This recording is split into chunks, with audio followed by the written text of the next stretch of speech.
Ел жаңалықтары. Шипажайдағы емнің медициналық, әлеуметтік, тіпті экономикалық әсері зор.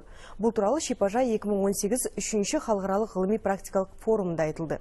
Сарапшы мамандардың мәлімдеуінше, сауықтыру шараларын тұрақты түрде қабылдайтын адам қашанда сергек жүреді. Ал дені сау кісі ақ халаттыларға барып ақшасын шығындамайды, әрі жұмыс күндерін жіберіп алмайды.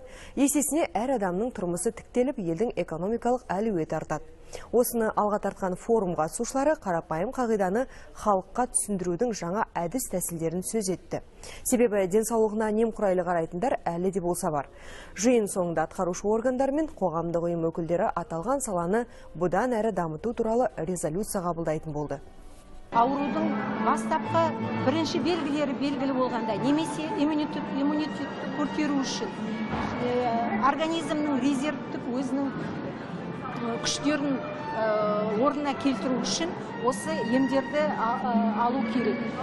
Бұл аурушаңдықты 2-3 рет азайтатын белгілі қазір ғылымдық зерттеулерменен, және де мына ауруханаға жатқызу, ауруханада ем алуды азайтып отыр.